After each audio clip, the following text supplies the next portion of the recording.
I am going to give you an absolutely impossible task. I am going to ask you to have a look at the locos you have built over the period of your life and tell me what they are. Oh, that was my first locomotive, the Civic 2401.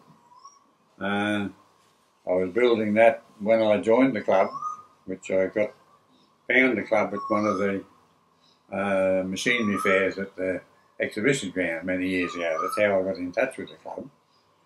And there was Jim Jackson, Len Thompson, who was the president, and a couple of other members there. They were building a little marine engine during the course of the thing. And yes, they built locomotives. So they said to me, "What are you building?" I said, "I've started building a 5-inch gauge Pacific." "But we haven't got any 5-inch gauge track." "Oh, well, I suppose I'll have to put my own track then," which I did it. And at the time, why do you want to build an engine that big? And you look what's being built now.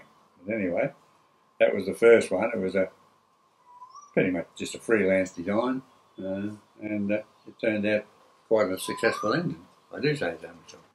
Right, that was the second engine I built. Again, it's freelanced on the Queensland Railways DD17. It's to their basic outliner, but I used most of the castings that were used in my first engine and made a freelance design. Ended up a good engine, performed quite well, and it reminds you of a DC-17. That's about what I could say for that. That was about 1964. I built that. It took a couple of years to build it. So it started 64, would have been finished about 66. And I took it to a convention at Ryde in Sydney and got pressure to sell it and sold it over in Melbourne. So then I had to start another engine, didn't I? This engine is based, it's a scale model of a Mount Gretna narrow gauge engine that ran on it was a holiday resort, branched off Cornwall and Lebanon's main line, ran up the side of a mountain to a holiday resort up in the mountains. And they built 4 of these eventually, but the first one they built in a hurry. They had some sort of a special do coming on, and Baldwin's built the original engine full size in 8 days. Set a building record. And I was just intrigued with the story of it. I had the drawings of it in the railway encyclopedia, so I made a model of it. And a big engine on 5-inch gauge. A chap up at Grantchester owns it now. That was that one. Did that take you longer than 8 days? Yeah, just a bit. I suppose, what would it have been? A couple of years, I suppose. Yeah, I finished it before, just after we left Currabee. I finished it in the early months of moving out to Park Ridge.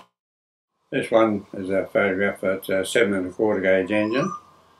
Ross Murphy, a friend of mine many years, he was Chief Inspector of New South Wales Railways, and the 36 was his favourite engine. He was the driver on them in his younger days, and he maintained a better engine than the 38. And so he wanted one built, and it was spread over a long period of time. It paid a little bit of money here and there, and probably took about 10 years from when it was started to when it was finished. And that would have been about 74, I think it was finished. And it was only early this year, when Ross died, just before he died, it was sold to a farmer next to his mate had the property down in Tamworth, where Ross lived. And a farmer down there bought it. And Alan Simpson, Ross's mate, is teaching the farmer to drive the thing, to put the permanent track down in the paddock on the side of Al's place. So it's still running down there. She's done a lot of miles because Ross did a lot of hiring out, running at all sorts of events on weekends and that sort of thing, shows and things. And she's done a lot of miles, that little engine. And then, of course, I started on my favourite engine, the BB-18 1/4. That's built from Queensland Railway drawings. Built at a scale of 2 1/16 of the foot, which is the exact measurements required. And it took me about 8.5 years to build this one. And still, of course, I was still working, and so it was a lot of nights and a lot of weekends went into building it.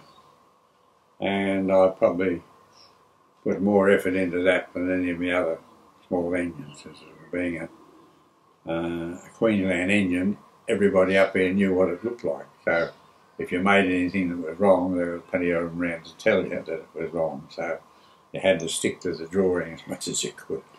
Can I interrupt you there and ask you, what were you doing as a job? What was your work? I had my own engineering shop out here at Andrew Road. I had a workshop there doing general engineering for 35 years. And sort of, again, was just spare time. If I had no work on, I could spend a day or two working on this. If the work was a bit quiet, I had all the machinery, which helped a lot. But they're a complex engine to build. I've taken some shortcuts on it, particularly in the interior parts of the chassis where it can't be seen, otherwise I'd still be building the darn thing. I'd go putting all the super detail into it, but I've made it to scale, external appearance right on the button for what a BB looks like, and that sort of thing, and it's been a fabulous engine to run. It just seems to go forever, this thing.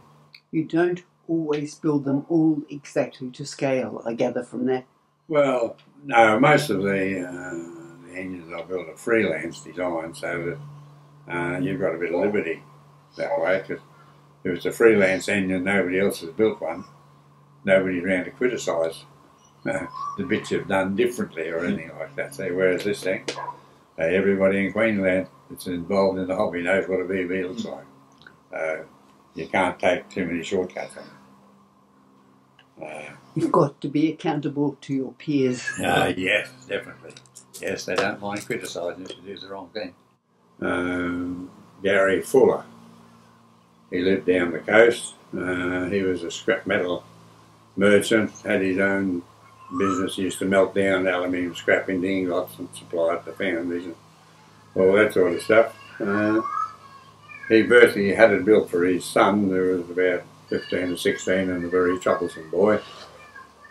And anyway, made the thing, took it down there, and we ran it the day I took it down there, and didn't hear from Gary. I heard from him once after that, never heard from him again. And it was quite a while before I found out that it was only 9 months after I delivered the thing, he died of cancer. None of the family let me know, sort of thing, you know. So it ended up in a museum in Dubbo for quite a while. The bloke bought it there and just had it on static display in his museum thing down there. Anyway, eventually sold it. Rod Stanford, that got his own track down the bottom of Tambourine Mountain and involved with the railway down at Tweed Heads. He owns it now. He bought it from there, so it eventually came back home, and by the time Rod got it, it had only been run 3 or 4 times. So it was still virtually a new engine. I love traction engines. Yeah, well, that was taken out the club track. We drove around up in the Gobi Desert there a couple of days and just run, make sure everything was right on it before I delivered it down to Gary. I progressed to my 7 1/4 gauge A10.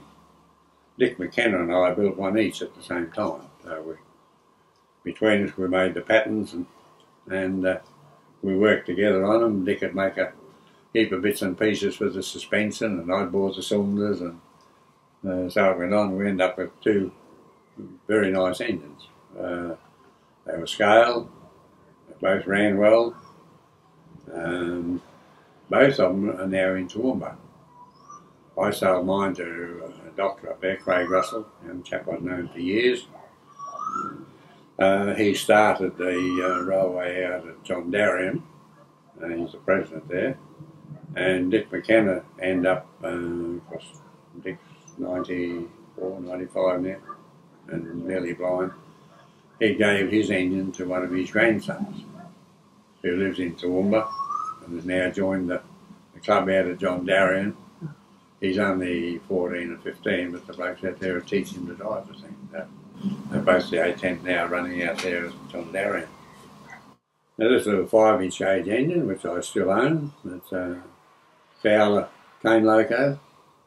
042 was originally ran at Babinda Mill in North Queensland, and when they finished with it, they sold it to Nambour. And when it was running up at Babinda Mill, it was named Babinda, which I've got on my loco. Sign writing's not on there yet, it was before I had the sign writing done. When it was sold to Nambour, they renamed it Bly Bly, and the very rusty remains of it are still sitting in a shed in a paddock out at Bly Bly in a park. They at least put a shed over it to stop it deteriorating further. It's in pretty shocking conditions.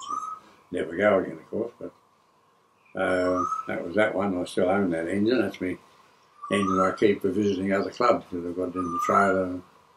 If I want to go to another club with it, I just drop it on the back of my tow bar and go. I don't have to load and unload it here. It's just locked up in the trailer all the time. Eric's interview continues in part 3.